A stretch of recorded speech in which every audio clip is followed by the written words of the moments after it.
You guys are, if not the only good GameFi teams that stuck around. What do you think changed, or what do you think about the current state of GameFi sector? Yeah, I mean, motherfuckers are bleeding out. I think a lot of teams, right? A lot of teams, they saw us, right? Like become like quote unquote overnight success. They're like, oh, that's easy. I could do that. Like I could make a better game than that. Like give me, let me fundraise, right? So I think a lot of teams fundraise. They tried to make the next Axie or the next, kind of game.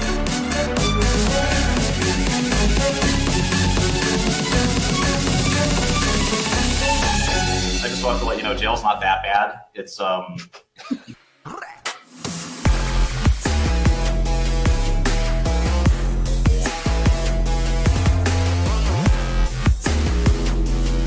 All views expressed by the hosts and guests in this podcast are solely their opinions and do not reflect the opinions of their respective employers. Guests and hosts may maintain positions in the assets discussed in this podcast. This podcast is for informational purposes only, and nothing in the podcast is intended to be financial, legal, or even life advice. Hey, how's it going, Jihoz. man? Yeah, going well. Big fan, by the way. Big fan. Why are you a big fan? I did you not know I was a very big Axie I know. guy? I'm just Like, trying to I give you was like a like- layup, man. I was a big fanboy. Well, I am still a big fanboy. I've been seeing like, yeah, cool. Good to actually first time chatting with you. We're Nice. alive and alive, by the way, and yeah, it's nice. It's nice to connect, Jihoz. Yeah, how you been? Been good, man. I'm here I'm in Vietnam. I'm at HQ. Nice. How many guys do you have in Vietnam now? Is most of your team over there now? Yeah, most of the team is here. Let's say like around like maybe 100. Nice. Yeah, for maybe I can share a little about my background. So like I started Let's in share DeFi that summer. story. Yeah. I started in DeFi summer. Like I started yield farming a lot of things. I was like, it was fun for me, but I still feel like crypto was a pure speculative asset, like more of a casino kind of thing. And basically I got drunk. My girlfriend saw my screen has some XC news around. And then I decided to buy it, like basically, and then start playing with it. I had like 2 phones that I just carry around and play it. To me, it's like a complicated rock, paper, scissors that gives me some money time to time, which is very fun. I actually do all those crossbreeding and all those kind of stuff as well. And I think I was rank 300-400-ish at a point which I was very excited. I got my whole family to start casually playing it. And then somehow it started to take off, right? Then, so back then I used to run some factories in Philippines, actually. Then I realized that I could be paying them more than what I pay my factory workers. So, end up like having like a whole scholarship system of a few hundred people, etc. Fun times. Amazing, man. I mean, I think that kind of tells a story of Axie for a lot of people, and they thought that it was purely finance. They thought that crypto was purely financial, purely speculative. But Axie kind of shed a different light on that and showed that crypto could be fun. It could be social. Of course, right? There's going to be an element of financialization that's at the root or the core of the technology. But this is something that we could introduce to our friends, our family, right, our girlfriends, and get people involved. So I think that's why it's had such a profound impact on a lot of people. And I think a lot of people feel really nostalgic for Axie, which is crazy, right? Crypto is not that. It's a pretty young technology, and for it to be able to already start bringing these feelings of nostalgia, I think it's really promising for the IP, right? It's like it's the Pokemon nostalgia, right? That kind of got people collecting the cards, when they grew up. So I think there's an element of that, at the soul of Axie. I do feel that I still have like 1,000 or 2,000 plus X's. I just never sold. Wow. Yeah, actually. But I did a very DeFi thing where I took my cost out and I just let it roll. So I didn't feel that much pain. And I think one thing we didn't like I should have done is like each like Axie should have had its own unique character somehow to make it more collectible. Because like I started to have all these like exact same looking plant Axie that made me feel less and less connected. But yeah, like this is some side thing. But yeah, shall we get right into it? Actually, Let's jump right into it again. A quick recap. Thanks, Jihoz, for jumping into the pod. I think like one of the reasons we want to get you is like because like Lambro, that story was he has shared that with a couple of his followers before, but that's how he actually got into the space. And I think like in the past 9 months, it's like mostly like tokenization and like all of the yield stack, and then like there was like some privacy, I guess. But would love to hear like what have you guys been up to, like what is new, like what is happening on your side of the like vertical and so on, I would say. Yeah, sure. I mean, so I'm Jiho. I'm a co-founder of Sky Mavis for the inventors of Axie. And I'm someone who, I got into the space because of NFTs. I discovered CryptoKitties in late 2017. And for me, right, I already knew how to make money with equities. I already knew how to make money from the fiat hedges, right? Like I had been stacking silver and gold since I was like a kid.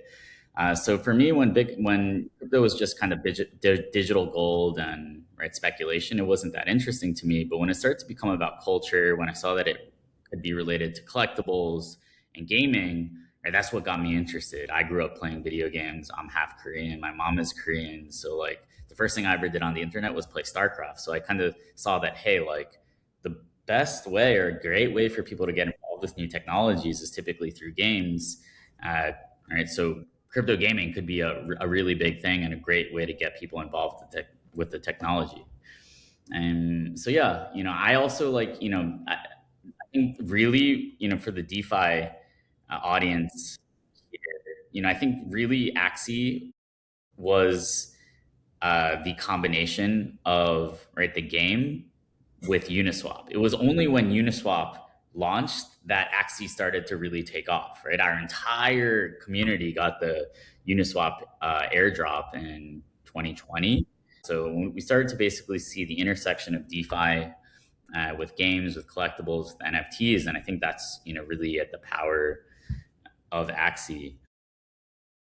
Yeah, I mean, so Axie is, around. It's still around. Obviously, we got super huge in 2021, and we're able to use that momentum and that brand awareness to create something that's been continuously building, for over 8 years. I think that's really a testament to the community, to the success that we've had, right? I think it's just, and crypto is such an ephemeral space where people come and go. And, I think we've really shown that we're here to stay. Axie is always the next Axie. So, since 2021, and we've been building a bunch of things. I think the most notable is kind of separated in two pillars, right? We have the new games, new games, and then we also have upgrades to the tokenomics. And so, yeah, we announced the Axie MMO. It's called Axie Infinity, Atia's Legacy. That's currently in production. We had a playtest, right? So if you guys want to get involved, make sure to sign up at axieinfinity.com. You can pre-register for the next playtest. And I think it's coming at a good time, right? We see that RuneScape, old school RuneScape, player base is basically skyrocketing. And really, so we want to make this the Axie game that we dreamed of when we started this journey, right? So it has to be highly social. It has to have guilds. It has to have guild warfare. And it has to have the elements of also what balances an economy, what we learned from EVE Online, right? Like EVE Online, it does have this real money economy, but a lot of it is driven by EVE, yeah. I'm just gonna quickly segue there, while Lambro is opening that. I find it very interesting that Lambro got into the space through Axie.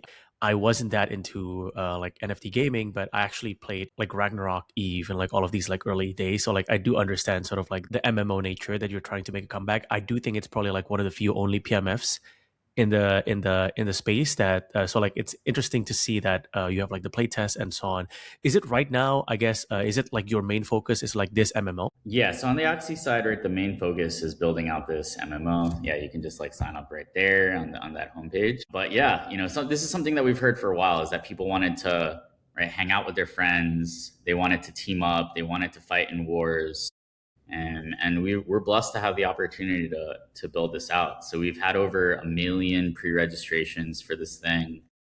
We had the first playtest in September of last year. The feedback was really, really good. And yeah, we're looking to have the next playtest at some point in March. So definitely make sure to sign up. And yeah, so there's the MMO, right? There's plenty of information on that.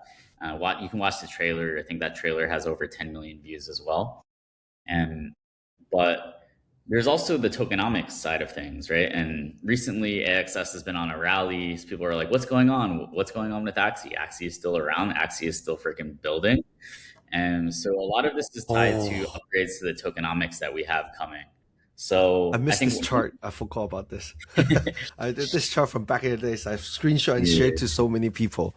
Yeah, so share a little bit more on bAXS, please. I heard the details. I read through. Yeah, but bAXS coming, right? So a lot of the issue with these digital economies, with NFT gaming, was around, okay, we created these governance tokens, these ERC20 tokens, to represent ownership of the project, but we would give them out through the game and people would just sell them, right?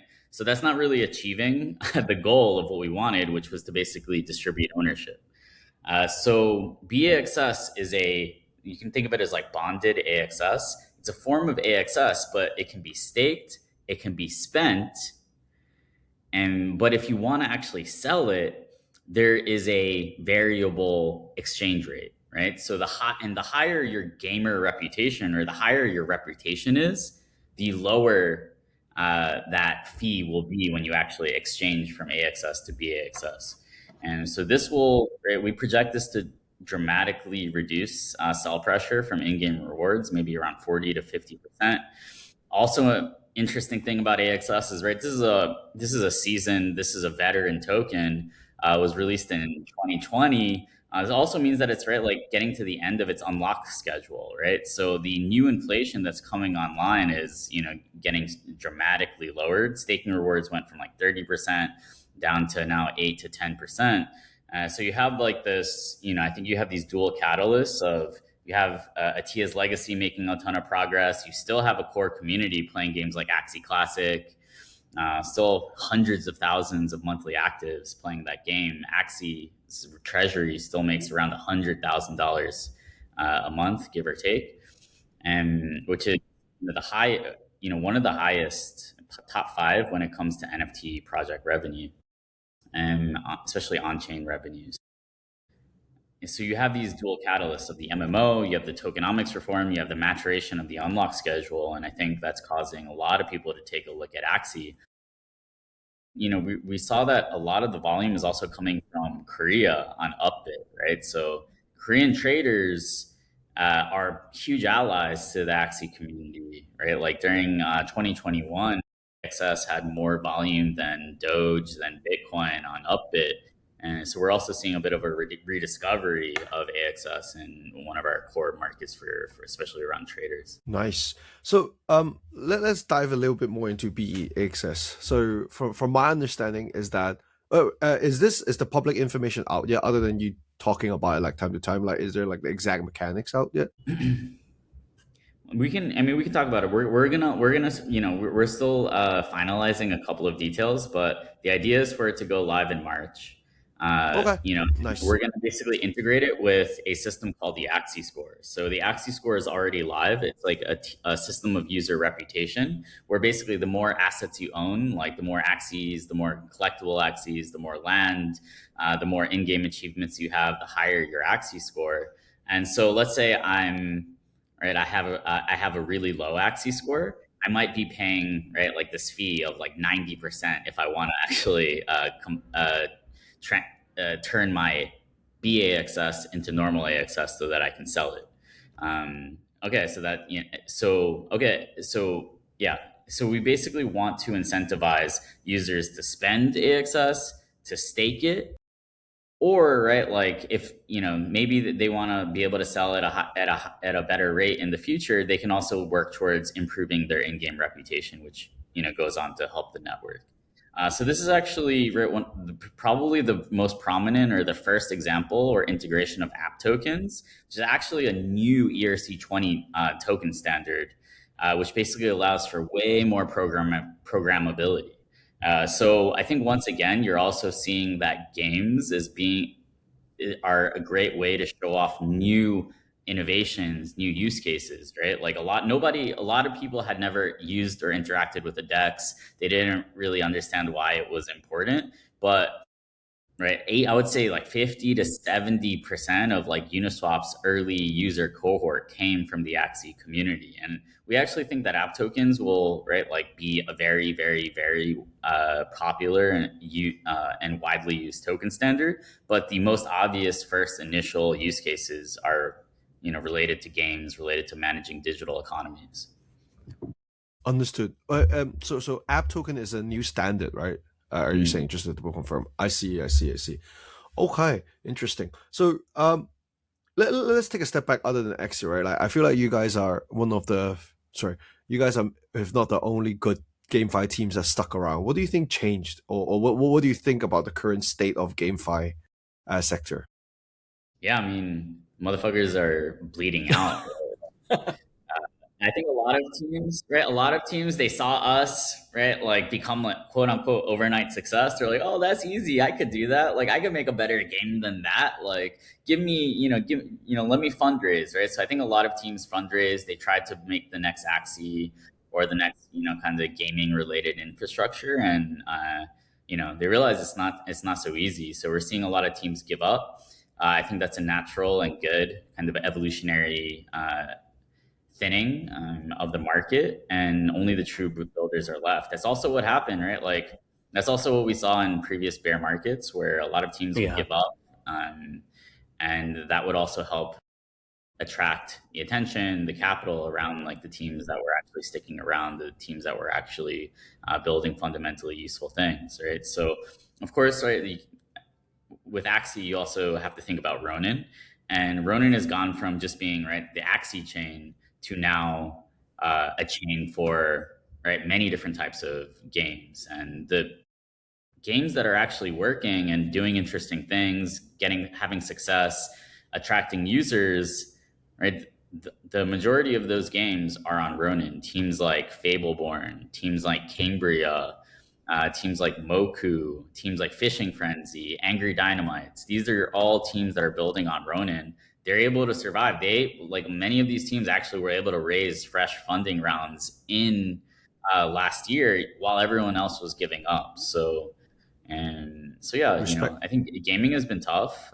It's been a bit out of the spotlight, but that's where real builders do their best work. And if you actually look at the metrics, right, I think gaming is still one of those, one of the most substantive and widely adopted areas of the crypto stack.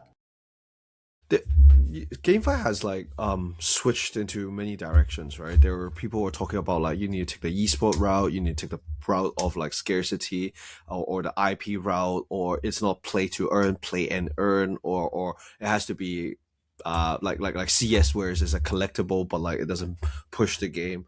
What do you think let's say, what can we think will catch crypto bros attention in 2026? I mean, so we already see cases of these large real money economies working in gaming, right? You have EVE Online, you have old school RuneScape, and at the core of what works there is typically large coordinated social gameplay with some real risk of loss, right? Like in EVE Online, when you fight a war, you spend a lot of resources building up the army or building up the fleet. But when you actually fight, right, there's some risk of destruction. So a lot of the games that we're seeing having success in this current environment are games that kind of play into that model, right? Games like Cambria. So, right, they're doing something called, it's kind of like risk to earn, where basically you have real money stakes, funding the rewards pool, where it's not just being funded by inflationary token rewards. And so I think that's a fundamental change in how the industry is approaching rewards. It's, I guess, in some ways a little bit more like poker, like games of skill, where you're kind of betting on yourself. So it kind of in an esports way, but also in a way that's almost in some ways also related to the hyper financialization of everything, right? It's every time you're playing, right? Imagine Axie back in the day, if you won, you could earn tokens, but if you lost, right, there's a chance that your Axie died, right? So it's more of those types of mechanics that are getting popularized now. quick intermezzo. Like if you are advising, I guess, like a younger like crypto gaming team right now, like what would be your recommendations around their like tokenomics, like given how things have changed and how to use their tokens as incentives and so on? I mean, I think you want to find the core game loop that makes sense with financialization. So I think those are for this. So I think like there's really two kind of groups that are seeing success. You have teams like Fableborn, which are just making an amazing mobile game that can compete with a normal mobile game, but it's using Web3 on the back end. And then you're also seeing more like on-chain games, which are like really, really leaning into like kind of financialization aspects of crypto. And so, yeah, probably for a smaller team, right? Like going more for like an on-chain game, finding a loop that makes sense with risk, right? Where you basically are actually having to put something up for stake when you're trying to earn something, right? So I think like the days of like kind of industrial farming machines or kind of industrial grade farming operations are over, in DeFi as well as in crypto gaming as well. Okay, let's say for the casual crypto users or speculators in chat, right, that don't really believe in GameFi, but after this they're like, hey, let's give it a go. I don't need to make money in GameFi, but I'm willing to lose a few $100s to test out a game that you see it's fun, and if I play well, I might be able to cover my costs or even make some money. What would be the go-to game you think they should start with? Yeah, I mean, it's hard to say one, but I would take a look at Moku, Grand Arena. Moku. Because that's kind of like sitting at the intersection of AI agents, fantasy or prediction markets. So yeah, I would take a look at Moku Grand Arena. It's kind of crazy to explain, but it's basically autonomous digital tanukis playing a made-up sport that the team invented, and you can basically. I see. So it sort of like plays on this like PAX, I guess like the gacha trend. Yeah. So kind of like, so, I think it's kind of maybe similar to football.fun, right? Where they're playing this made up sport. You can collect them. And then, right, if they do well, you can, earn a portion of the prize pool. And then, right, like all the money that you're spending is also going into the prize pool, right? So you have more of this kind of like buy-in mechanic, and that's happening. Yeah, so I would So yeah, we can watch a match. So This is interesting. Jeez. Yeah, these are AI, right? Like, so your Moki is going to be playing 24/7 without you, even needing to do anything. How do I improve my Moku? Yeah, so you actually just every day you can train it. You can choose which stats to train. You can basically also like choose the time. So it's basically made for kind of like people who don't have a ton of time, but still want to kind of get involved with something like this. Yeah, so this game is crazy. So there's basically 3 ways to win: economic victory, military victory, or kind of infrastructure victory. So you see that thing, like the bald thing that's crawling at the bottom of the screen. If that gets all the way to the other side, that will be like basically the wart victory, which is like the kind of the road or infrastructure victory. At the top, you also see those gotcha balls. So basically, if that team, if they fill up, get all the stars there by depositing gotcha balls up there, that would be an economic victory. This is looking like it's going to be a wart victory, though. He's almost there. Yeah. And then the last is military victory. So if they can actually like turn into buff Mokis, and then if they kill each other enough times. So there's like 3 ways to win. This is actually modeled off a game called Killer Queen, which is like the most popular arcade game of all time. And actually, they have one of the developers of that game working on this. So each Moki has a brain. They kind of get smarter over time. Season 1 is starting on February 19th. There's $1 million prize pool. Lambro is having flashbacks. Yeah. I mean, definitely check this out. This shit is crazy. The other one that I would look at is Cambria. So Cambria is a game that it went from Blast to Base to now Ronin.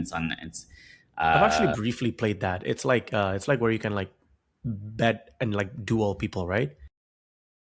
Yeah. So Yeah, if you go to collections, you can also like a good way of like discovering shit is if you go to that collections Is it with the here? most volume. That's a good way to discover stuff. Yeah. So go Ah, to the left. Yeah. So wallet.roninchain.com is pretty cool because it's basically like a discovery page for everything in the ecosystem, right? So yeah, you see Cambria there. and then Yeah. where's the? Press the play game at the bottom. Yeah, or there. Yeah. yeah.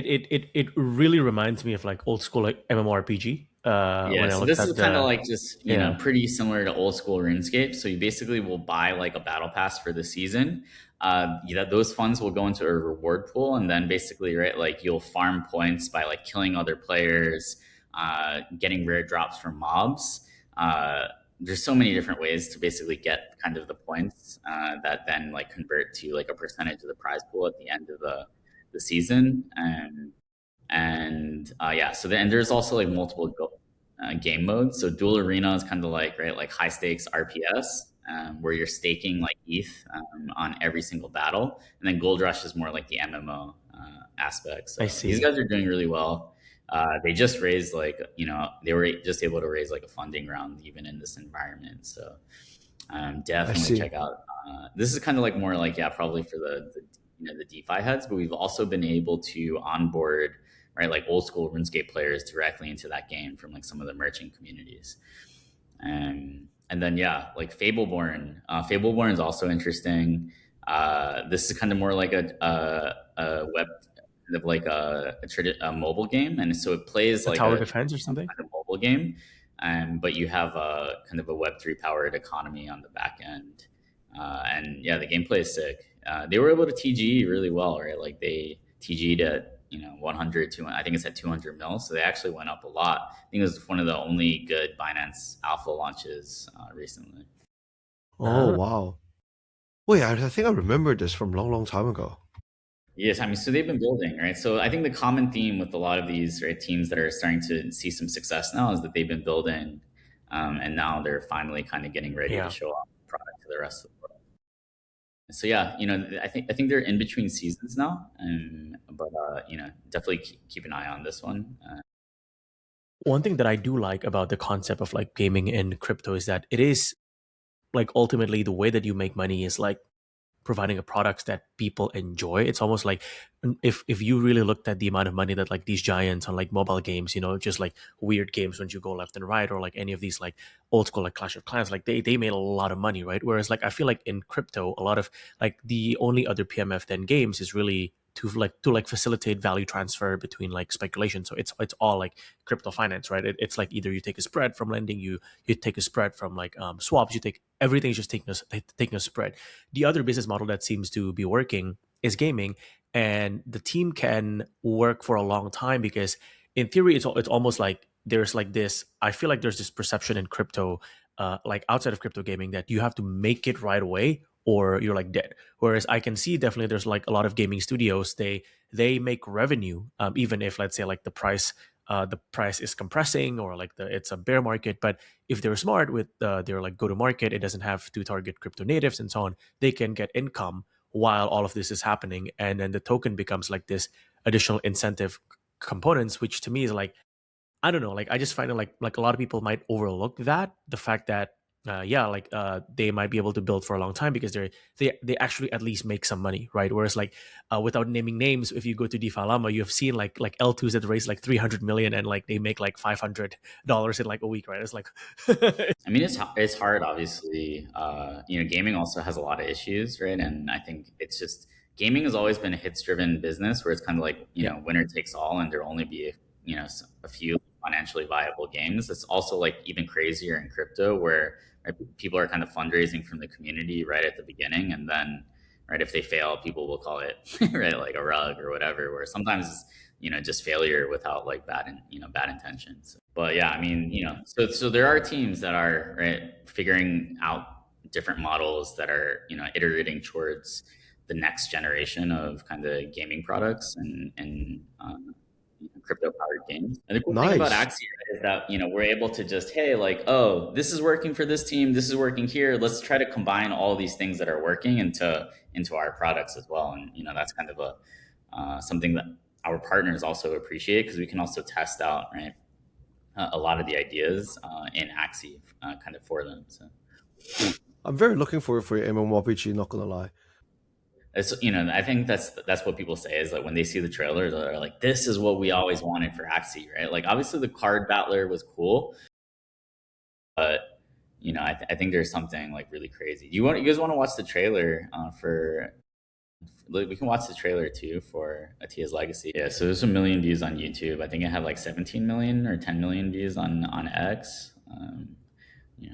So this is crazy. The thing with me is like the second card game is very difficult for me to play because it's too similar-ish to the first one, and I feel like I don't want to, but like this is like totally different. So it's yeah, so like some fishing. Obviously, every MMO needs fishing. Some different mini games. Yeah. In March, is this going to be fully public or still like a second round of tester? Should be a next playtest, but in that playtest, we're looking to have some PvP for the first time. You need to get the Twitch streamers to be like doing that playtest. I don't want to beg, but can I get an access code, please?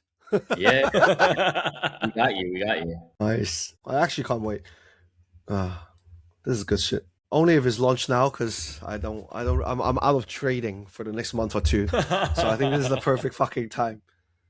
The thing about is like for gaming, right? It's like the market is bad. People are down to game and still hang out with their friends, right? If the market's good, that's also obviously good for gaming.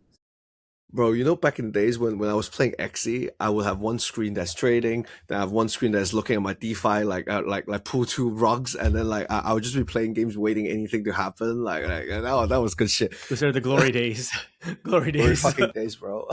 Cool. Yeah, like I believe we are getting towards the end of our session. Do you have any questions for us, actually? Yeah. Interesting. Because like I do understand like we can seem to be the more toxic crypto user, but at the same time we do enjoy the game as well. It's hard to balance us and other people, right? To be honest. What was like for you, like what are your like best memories of Axie? Okay, so for me, the first thing was actually breeding my first Axie. Was waiting that 7 days or 14 days. I forgot about that. Then it continuously improved because first I was doing like almost like 100% breed where I know exactly what parts are getting what parts. Then I started doing risky breed.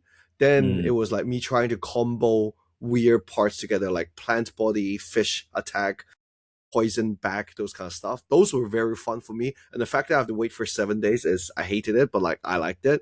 And I actually burned quite a bit of money. Like I could have optimized for money more, but like that was the turning point was for me for cheap ass like me to not optimize for money, but optimize for potential rank was good. Yeah.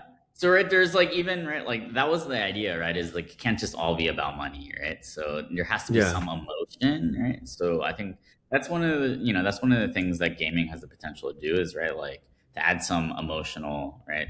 To add some educational, to add some emotional, right, to, aspects to crypto, which is kind of hard in other verticals. 100%. Like, and the thing is, okay, so the bad side of that is that I end up having too many similar Axie, which I couldn't build a bond towards one thing. Like without like obviously I'm just like some dickhead that talks like a wish list, right? Like if I were, maybe I should have one core Axie collector that I build a bond with, and then it captures all the little mini Pokemon Axie, those kind of stuff. And then the rank is good, but then it's hard to I guess balancing between hardcore players and like people are just playing for the money. It's hard as well. And then obviously there's something you can't control is the price going up too quick and going down too quickly. Like, it's why it's attracted to me. But it's also what made me hard to play for a while as well. It's like, and obviously it's not like poker where like, oh, today I want to play a 10k table, next day I want to play like a 1k table, I can change, right? But like Axie is a bit like, oh, if I hold like the swing was crazy, bro. Like it was 1 ETH per Axie. I had like 2,000-3,000 of them. Like it's not that easy to just be like, oh, okay, just another day, bro, kind of thing. For sure. Yeah, I mean, so I think like related to right the emotional appeal, right? Like focusing on a single Axie. One of the things that we now have like Axie levels, so you can right like your favorite Axies, right? You can level them to level 60. You can also upgrade their parts. You can even turn, right? Like in some cases, you can turn one of your favorite Axies perhaps into like a collectible Axie, right? Because we have like the Mystics, we have the Origins, right? We have the Japanese, which are the supply capped. But then we actually just have like last year we had an event basically where we introduced a new mechanic, which was you could turn a normal part into a collectible part via evolving it, right? And actually, every time that you evolve Axies, you have to destroy Axies to basically get the materials needed to evolve them, right? So actually, the Axie population is really deflationary now, right? It's been like pretty deflationary for a while. So it's, you know, it's gone from like 12 mil to maybe 11.2 mil. And yeah, that's one of the things that we want to do is like basically Axies need to die. There's way too many fucking Axies. If we can kill a bunch of Axies, we also, right, can kind of help stimulate the economy, get people breeding again. Bro, Marco, you know, back in the days, it's fucking crazy, man. So what we do is we used to track number of eggs and number of Axies growing and then estimate the emission rate of SLP to see do we need to hedge and stuff. It was so fun, man. God damn, it was good times. And then if the rate of Axie growing of eggs are going down, that means like people are bearish. Like, oh, so fun.